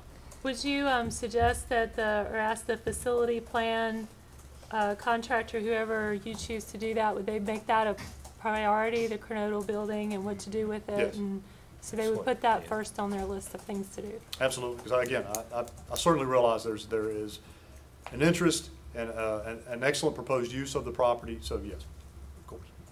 I would like to know, again, I just got back on the board, Bill, and but did this get seen by the commissioners that were seated at the time this was released? No. What was the explanation for that? So at that time, this was around the time period we were relocating out of the College Street properties. And we knew we were going to realize approximately $3.6 million from the sale of Peak property. And you know, I know the folks at Plan Inspections, they've been in the blue modular for a couple of years, and that was supposed to be a temporary move. And when we received this property, when the county took ownership of it, we looked at it to say, is this property a potential site for planning, inspections, and environmental health in particular? Environmental health building is one of our worst buildings. Yes. Building. So when we brought Mosher Meyer Phoenix in, we asked them, okay, we're in a bind. We've got departments that have been relocated. They're both in questionable facilities. We've taken ownership of Coronado Clinic. Go look at Coronado Clinic and give us options that all fall within that $3.6 million. Because at the time, we didn't feel like it would be reasonable to go get more money. You know, we had just sold Peak, $3.6 million windfall. So we brought them in and they looked at the building, and as you look through it, they came up with, I think, 4 options of what could possibly be done at Coronado for $3.6 million. So, but none of that panned out. We haven't taken any action on it. Some abatement's been done though on the building, right? I think Buddy said that. I can't recall if there's any, I don't know. It's possible that some has been. There's been some repair work that we've had to do, but it was minor. The idea was this would become a part of a facility plan, and frankly, whoever we hire, this is going to be one of the first things we're showing to them is there are some options for this property. Is that something that we should be considering? We never tackled the facility plan. It just wasn't able to be done. So. How much time do you feel like is needed before the facility plan people could make a recommendation? I think if we release RFQ the 1st of January, we'll get responses back by the middle of the month. We should have a group picked pretty quickly. I would suggest the board may want to consider tabling this for another 60 days. I think that's I mean, that would be pressing it, and I can't guarantee that we would have an absolute answer about what to do with the building in 60 days. But if you put I know the priority, I know the concern. If you put 60 days, it becomes a priority for the plan process for sure. So that would be coming back either the first or second meeting in March. I know I'll make a motion, we table it for 60 days. Tim had said something about the schools looking at that. And Well, I just asked. yeah, said something about that The earlier. paper, forgive me, but the paper said that I made a recommendation for them to be used as classrooms, which was hardly what I That said. wasn't quite what you said. No, well, that's not the first time. But my question was, are they interested possibly? If not, fine and dandy. Were the police departments possibly interested as a substation? Possibly. You know, just thoughts. I have passed that possibility on to Burlington City Manager and also to Dr. Harrison. The initial response from ABSS was a little skeptical about the possible use, but I think it's certainly worth an opportunity to talk to them about the property, building or no building. What is there an interest there? Is there? I have not heard from the city, so we will follow up as part of this with them also. And again, I think it's worth taking a look at this property from either a building need perspective or a possibility of parking for HSC and possibly ABSS. So. And Melissa's proposal was with some parking to help. That's correct. And one of the things, if I may say, we spent a considerable amount of money, about $3,500. I know last time we tabled it because you guys were saying you would like to go and look at the building. And I did offer you, I think all you've got copies of the total inspection that we did of the building, that was done professionally of the building. I think that cost about $3,500. And go ahead, yeah, and Michael, you may be able to speak. It's okay. It's okay. I know you guys are really on it, and especially you as a city manager. You've done like an awesome job in directing the whole conversation to like a really substantive way. But is there any way that I could just speak for like 2 minutes? I just wanted to speak before the vote was taken. I think that I went over the rules at the beginning of the meeting. Sorry. About, no, it's fine. Yeah. We went over the rules at the beginning of the meeting, and this is kind of the point of having the rules. Absolutely. And nothing personal, you know. But that's why we have the rules, and what I'm going to rule as the chairman is that we're going to stay focused on the conversation. And we have a motion on the floor. We're going to vote on that motion, and then when the matter comes back up again, you'll certainly have notice of it and be able to speak when the time is appropriate. One thing Ms. Peterson just answered, I was going to ask, as part of the discussion of the motion, is how much money was already spent by Alamance Academy in evaluating the building, because it was we who put it out there for the bid, and that's the, I feel badly about delaying somebody else that in good faith put a lot of time and effort into making the proposal, and now we're kind of just saying, well, we're going to wait. Well, and let me be clear, this is from me to come and say, I would ask the board consider, let us look at the property in context of a facility plan. So this is not, the Board of Commissioners haven't thought about that. This is straight just from myself as a county manager, and it's not being done in any way to preclude Alamance Academy from possibly getting the building. Absolutely not. But we've never taken a look at this property from a longer range perspective of do we need it or not, or if we stay at HSC, what does that mean for this property? And that's really the right way to go about doing this, yes. Really. Right. Yeah, I wish we would have done that sooner. Yes. And it's on me. I apologize for that, and apologize that it's put the board in a position that they're now having to think about it this way. Right. But So I want to make sure that's clear. That's So not we're a going to issue. table this to the, For 60 days. Well, we have a motion to table it for 60 days, but we 60 need a days. second. Second. okay. And so if we're ready to vote, is there any more discussion? All in favor, say aye. Aye. Anyone opposed? Okay, thank you so much. We have been working here for an hour and a half. Before we go any further, I wanted to ask if anyone wants a little recess. So let's go for a 3-minute recess or 5 minutes. Okay, let's have a 5-minute recess. Yes, please. Thank you. All right, thank you so much. So next on the agenda is the resolution for K-3 class size, which we had moved from the consent to now. So, Well, I made my case, or I started to anyways, as to why we should do it, but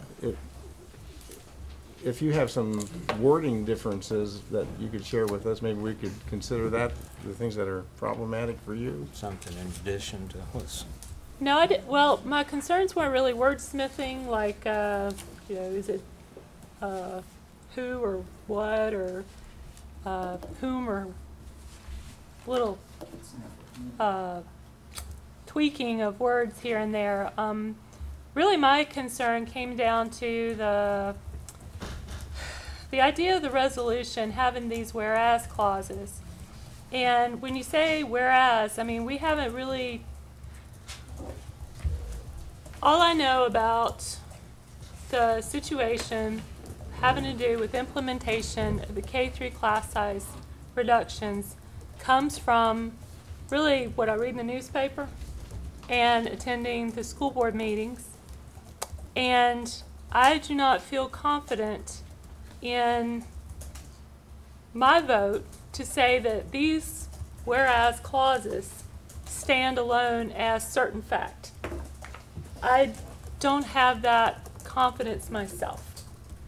I would like, as Mr. Sutton alluded to earlier, maybe listen more to what our General Assembly delegation has to say about the K-3 class size reduction. I have incredible respect for our delegation, and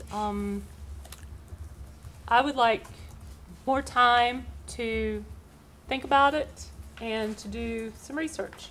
So those are the reasons I am the person who asked for it to be put on the agenda, on the consent agenda, because I see what the resolution says and I think, wow, you know, I agree with that. I think that, but then when I come back and I think about it again, when we say, whereas, and then make a statement, do I really know that that statement is true? And maybe that's a little leaking out of my legal training with being in courtrooms where a judge is making findings of fact. And findings of fact in a court of law are a really big deal. And so that's just kind of, you know, we all bring our different perspective and our different background to discussions of policy, which is the strength of having different people from different backgrounds on a board like this. But that's how my background as an attorney, when I thought about it and I looked at it again, made me question and feel like it was appropriate to take more time to ask more questions. So we have members of the school board here. Is it appropriate to ask their views and verify any of the facts in these whereas clauses like this? answer the whereas. Well, of course, you know, we can. We've And- been asking people in attendance different questions. As far as my perspective, I've attended the school. You know, if Mr. Sutton or Mr. Boswell or Mr. Lashley have particular questions, you and I have been to the school board Right. meetings. We know what they say. And I can't remember if So I don't have any particular questions of them myself. But if these other gentlemen. Well, I do- think, did y'all pass a resolution? Let me ask you that. Yes, sir. Okay. Does our resolution, as worded, coincide with the philosophy of yours? Yes, sir. Okay. And your vote was unanimous? Yes, sir. Okay. When We got Tony Rose over here. yeah, when I didn't meet, well, I did. When we were at a facilities meeting, Rick Gunn was there, I guess Ross was there, Riddell was there. I can't remember the rhetoric they gave us that day. Forgive the expression rhetoric. But what did they say as to why they thought it was justified, or did they not think it was justified? I don't remember. Do you remember? Well, the House is making compromises. I'm sorry? The House is making compromises. Uh-huh. The Senate is not currently taking it under reconsideration. So, they What's their reasoning? What do they say? What does Rick Gunn say? I would not like to speak for Rick Gunn. Okay. But, Well, he spoke to us. Well, see, that's kind of my point, is Yeah. that Mrs. Gant can't speak for Rick Gunn, and I haven't talked to him about it, and I would like the opportunity before, I sign my name to the resolution. I would like the opportunity. What's the to County talk on it. Commissioners Association say about this? I'm not sure about their official position, but I'm sure, from what I've seen with them, anything that it causes additional cost to county governments, they're usually investigating or trying to figure out how to limit cost to county government, especially unfunded mandate type thing. So I can look into that. I'm just not sure right now if they've released an official position. Did the School Board Association agree with the philosophy of your resolution, basically?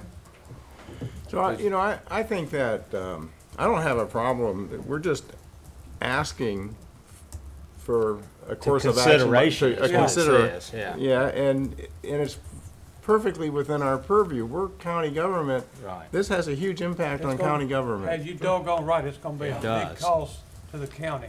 And if something, say there isn't an accuracy, or, you want to talk to Senator Gunn or somebody else, and it changes your mind, it could even change our mind, well, then we support whatever direction they want to go in. But in the meantime, and given the timing when they're going to be going back into session, I just think that... Yeah, they're going to be out of this is session soon, so it's a matter of timing, and they can reconsider it, or wait a year or so to have to reconsider again. And I think it's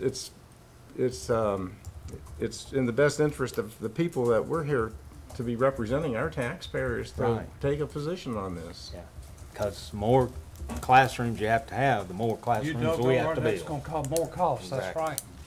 Well, I guess it goes back to, I think over the course of the last year, several times I've said that I personally prefer to be very thoughtful and very diligent in the way that I approach decisions and decision-making. And one of those occasions was in the hiring of our county manager, and that's worked out awesome. He's doing such a good job. But that is kind of how I approach decision and making in general, is being very thoughtful and diligent and methodical. And I'm not drawn to an argument that it needs to be done fast. A resolution needs to be done fast. Well, it is time. Time is of the essence on this, because the General Assembly will be closing down quickly. And if it's not sent to them, it could be passed. I may add that I don't want to put words in the senator's mouth, but I think that if they were to present before you, what you would hear is about their data and research that showed that smaller class sizes have better outcomes for students. And, from a philosophical standpoint, none of these entities, the school board or the School Board Association or the County Commissioner Association doesn't agrees with that philosophical view. Right. The problem that we're having is that it's not just that is a good thing, do it. There's consequences to how it's implemented, and the physical rooms that we have and the number of teachers we have are not conducive to making such a dramatic size requirement change right at just like that. And so that's what it is. It's the consequences of the good decision, not that it's a bad thing. Right. And it's a non-funded mandate if it goes through, so then we have to figure out here locally how to deal with it. And as it says here, I'm assuming you guys have figured you need 55 additional teachers for 2018-19 at additional cost of $2.9 million. Well, see, I have an issue with that because we just gave them money to hire an additional 10 teachers for this past year. So that would mean that for the K-3, and I asked the superintendent, did you hire those teachers? And he said yes, and told me the schools that they had been assigned to. So for the K-3 class size, are they saying that they would have to hire 65 additional teachers overall, K-3 in the whole school system?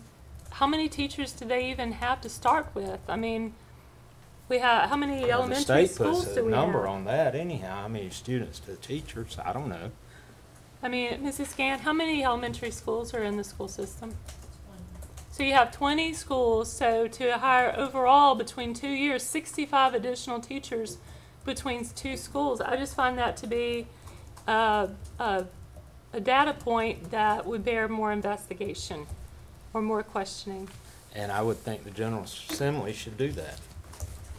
Well, we're talking about adopting a resolution and where... To send in suggestion that we don't agree with. Right, but where this resolution itself says, whereas ABSS estimates that they would need to hire 55 additional teachers, so that would be 65 since last year. That seems to me to be quite a lot, and would be something that I would want to know about more before I adopted a resolution. Well, I make a motion, we adopt it and send it on down there and let them make the decision, because that's how it ends up. If it coincides with the ABSS, I support it too. I'll support it. All right, if it has a otherwise consensus of support on the board, I will support it as well. So all in favor, say aye. Aye. All opposed? All right. So now budget amendments. The first one is from the library. Hello again. We received word for our allotment of state aid from the State Library of North Carolina, and it was $7,170 more than we anticipated, which is always a good thing. And what we would like to do is, with part of that, is you'll recall that North Park, the Community Development Block Grant for North Park was cut by a little over $2,000. And so I worked with Susan Evans, the Director of Finance, on how we can use some of that $7,000 that we didn't know we were going to get from state aid to use towards making up that difference at North Park. So we just need a budget approval amendment that we are going to get $7,170 additional funding from state aid. I so move. Second. Any discussion? All in favor? Aye. Thank you. Thank you. All right. Let's see. This one is the ROAP funds. Good evening, Commissioners. Before you tonight is a budget amendment to increase our ROAP funding, which is the Rural Operating Assistance Program, by $51,333. These are all state pass-through funds for ACTA. This would increase Work First by $7,712, EdTap by $35,136, and RGP program by $8,485. This will bring our budget in line with the state allocation. So I can tell you, ACTA will make good use of those funds to provide more trips. And EdTap stands for... Bob, you're on that ACTA board, right? Yes, yes I am. Where are they in the process of relocating? I know we've talked about that. They are exploring a couple of different alternatives and talking with Brian about helping out with some increased costs associated with that. Yes, they've looked at a possible facility. They've come up with some design work, and we're working with them. Buddy's group is working with them to try to get plans drawn up and come up with some idea of cost to make the space conducive for ACTA. I think they're actually very excited about the possible site, and we're working on costs now. So hopefully we'll be able to work with them to figure out, can they do it. Okay. It is a much better site than where they are. Good. So EdTap stands for Elderly and Disabled Transportation Assistance Program. It took me forever to learn all those acronyms. Figure out. And ROAP stands for Rural Operating Assistance Program. Mhm. I will move that we do this. I'll second it. Any more discussion? All in favor? Aye. Anyone opposed? Thank you. All right, Parks and Rec. Good evening, Commissioner. How you doing? I'm asking for a budget amendment tonight. Really what I'm asking for is permission to partner with the Alamance County Agribusiness Committee. For those of you who aren't familiar with the Agribusiness Committee, they work to promote agriculture and do environmental education throughout the county. Their primary activities are the Farm to Table event every year at Cedar Rock Park, and they do an appreciation banquet in the spring. They raise their own funds to support those activities, but we have worked very closely with them over the years to put Farm to Table on in particular. They've been working with the Chamber of Commerce for years. The Chamber holds their funds and helps them do some of the taking and spending that they need to get these projects done.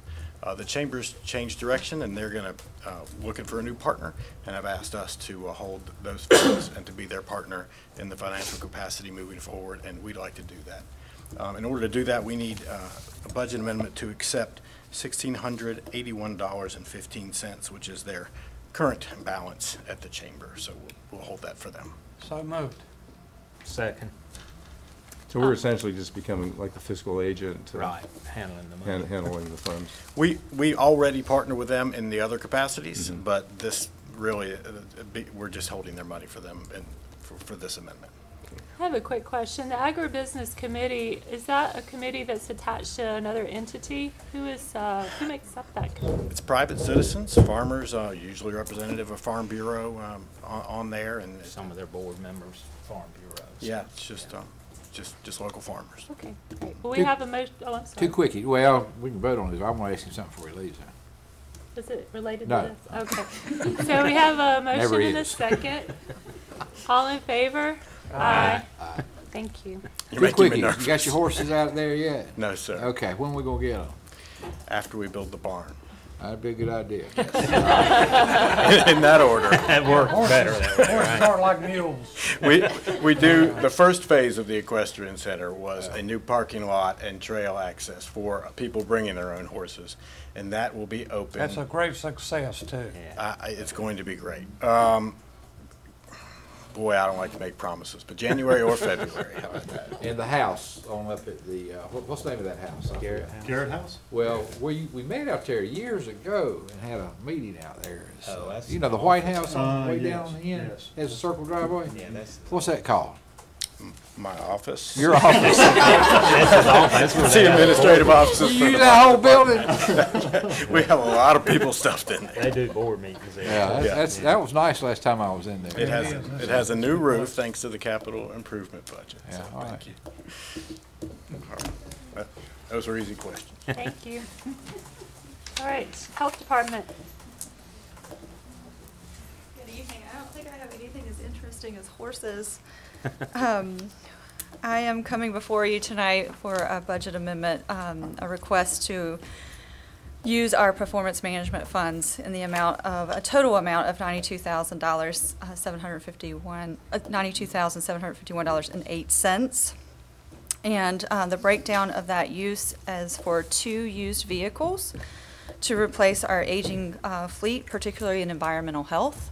And our environmental health staff use cars quite a bit for their food and lodging inspections and their on-site well and sewer and septic system inspections and permitting.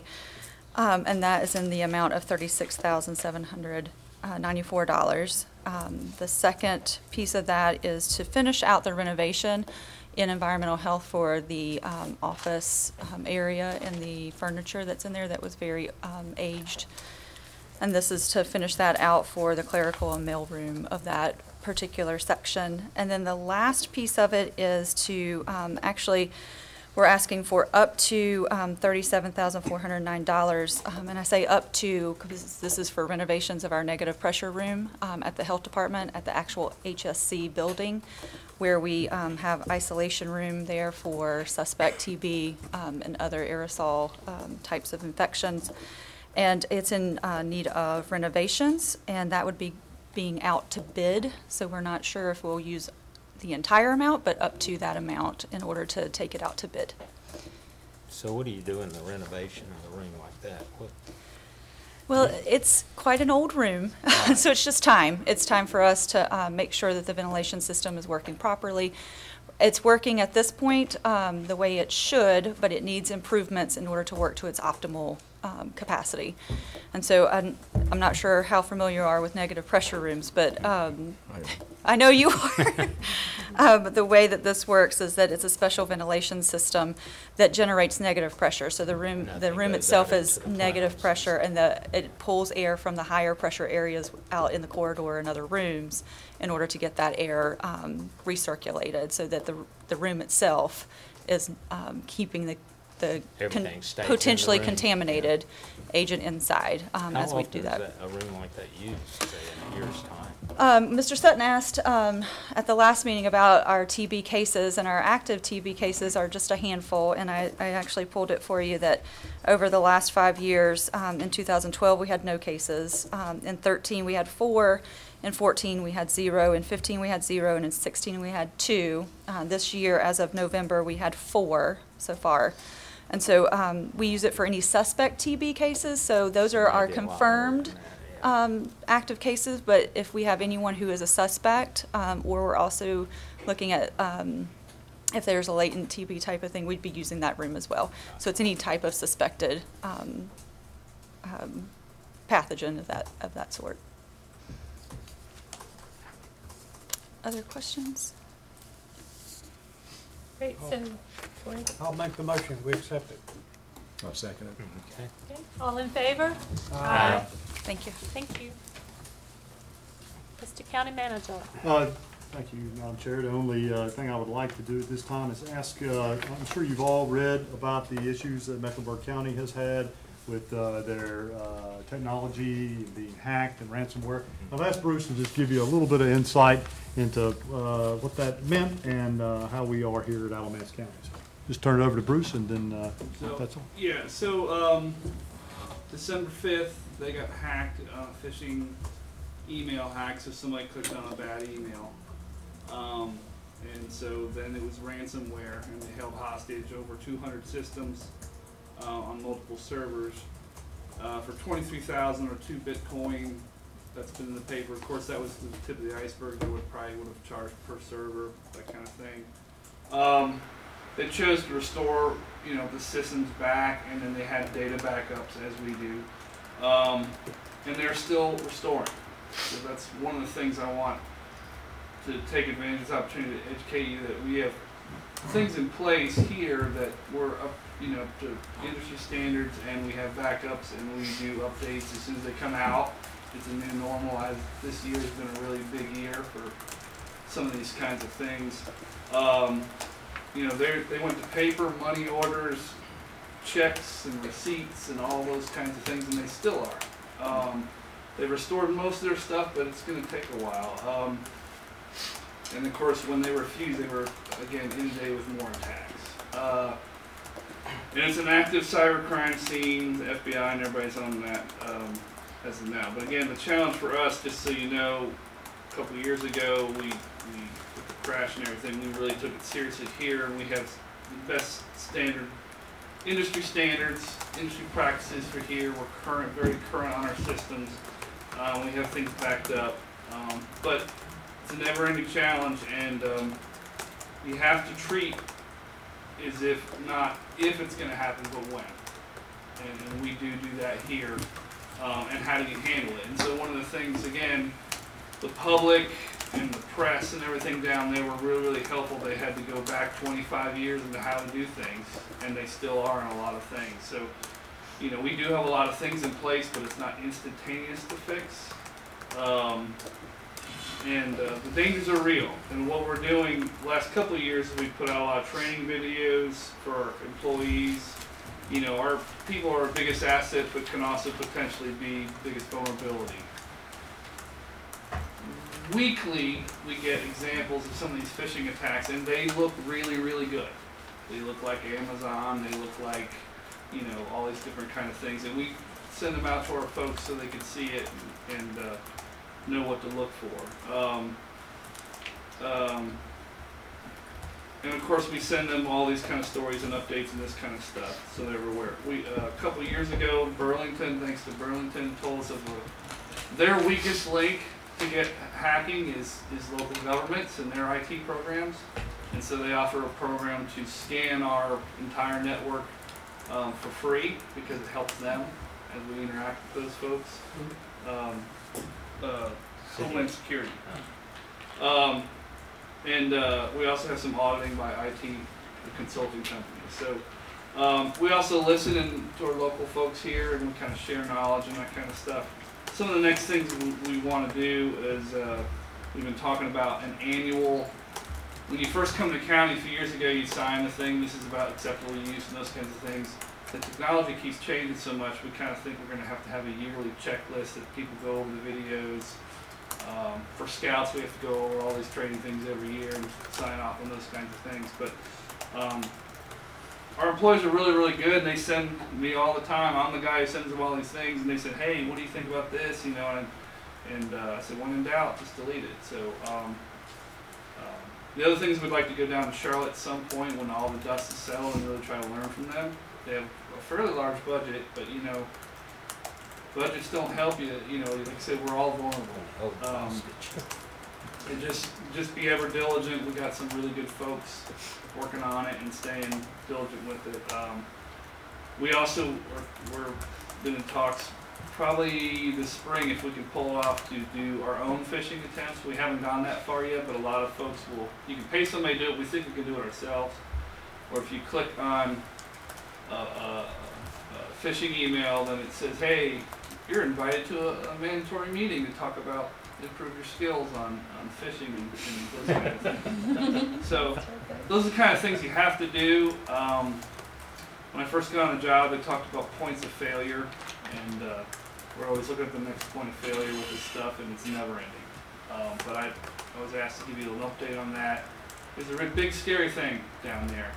In reading the stuff, like I said, everybody kind of pulled together because, you know, it came from, they either thought Iran, some folks thought it was Iran or Ukraine, but it doesn't really matter. It caused a problem. So, and if you remember last summer, we had a lot of things came down the pike that was really, really scary, and this kind of stuff keeps up at night, you know, and between us and the IT department, as soon as we hear something, "Hey, did you hear about this? Did we get on that? Did we update this?" You know, that kind of stuff. So it's just an ongoing thing, but we as management and the IT team itself are talking, just as we prepare for a hurricane or something like that, we're really trying to prepare for, it will happen someday. God, I hope not on my watch, but you know, it will happen someday. We're trying to put the preparations in place to handle it. So each of the 5 of us are subject to phishing attacks, right? Yep. So I don't know that I've had any particular training. Well, I will send you some videos. Yeah, we may, oh no, we can't open it though. That's right. No, I had, I get some email every once in a while from people that I know, but it doesn't look like it. Yeah. They say things in the email that they wouldn't normally say to me. Their accounts could have been hacked. Well, those are, yeah, a lot of times they'll grab a whole email. If they get hacked, then they grab all their emails and go to their friends and those kinds of things. So. I got a letter from UNC. You might know a little bit about this. I'm not going to mention the name of the company here in Burlington. But I got a letter from UNC that did they buy the medical records of the firm without mentioning the name of the firm? You talking about the one where the computer was stolen? I'm not sure what it was, but I had been there years ago. Yes. And it was for something minor, and well, they're helping me several times. And they have your social security. They got it all, evidently, and UNC said for me to look at all my stuff and see what's going on. Freeze your credit. Yeah, freeze your credit. Yeah, that's good. They got my social security number? Yeah, the letter said. That was UNC? Freeze your credit. Yes, sir. The Burlington firm? Yes, sir. Okay. Oh, well, I hadn't been in the paper. It has been. It was. When? It was. This past week. Was it time? Christy had a huge article about it. Well, I don't read your paper, so. Well, that's your loss then. Maybe better start. Maybe it's time. I'm thinking about canceling another one. But it was, I didn't see it. Okay, it's in there. Yeah. I read it. I just didn't see that. Weeks ago. And somebody stole a Dell computer with a lot of sensitive data on it. Yeah. It's not a phishing attack. It's something bit more, a bit simpler. And they're just being vigilant and telling people to guard themselves against identity theft. There's really no indication that people are misusing this data. Not yet. They come at you all kind of different ways. I got a phone call from Washington, D.C. that I got some kind of trouble with the IRS. I don't believe it. I know what's been going on with me and the IRS, and it's nothing. So knock on wood. That's right. Fast. Okay, is that everything? That's all. For report. Thank you. Commissioners' comments? No, just wish everybody a Merry Christmas. Yes. Absolutely. Merry Yeah. Christmas. And Happy New Year, Yeah. because we will not be back until next year. Wow. So fast year. Everybody can rest for a little bit. All right. Well, I was gonna just say, I did attend the nominating committee representing this board last week. It was almost an entire day. Thomas couldn't even make it through the whole day. For Cardinal? For choosing the Cardinal board and the. Right. And the board did, probably read in the paper, did choose me to be on the Cardinal board, which I'm very humbled by, that I had their vote of confidence and trust to be able to do that. But, so I think that means that, I'm not sure, but I think I need to resign from the Cardinal Community Operations Board because that would sort of be redundant. Yeah, and so we might need to have another appointment to that board from this group, if anybody's willing. That's true. It would be nice. Somebody would do it. Okay, well then, that is everything on our agenda, so we're adjourned. Thank you for watching the Alamance County Commissioners meeting. Meetings of the Commissioners Board occur on the first and third Monday of each month in the Commissioners' Chambers at the County Office Building at 124 West Elm Street in Graham. Typically, the first meeting of the month is at 9 a.m. and the second meeting of the month is at 7 p.m. Changes to the meeting schedule will be posted on the county website at www.alamance-nc.com. The video of this meeting is broadcast on Time Warner's Public Access channel on the second and fourth Wednesday of each month at 10 p.m. You can also access this meeting through our website at www.alamance-nc.com. Please visit our website for more information about watching meetings online. For technical questions regarding this meeting's online or television broadcast, please contact our county webmaster at webmaster@alamance-nc.com. Please note that this address is for technical questions only. Questions regarding the content of Commissioners' meetings may be made to the Commissioners themselves. You can find their contact information at the county website at www.alamance-nc.com. Click on the link that says County Commissioners to learn more about our Commissioners, read minutes of past meetings, access agendas, and find other information about the County Commissioners. You can send mail correspondence to the Commissioners by sending it to the Alamance County Commissioners, 124 West Elm Street, Graham, North Carolina 27253. Again, thank you for tuning in to the Alamance County Commissioners meeting.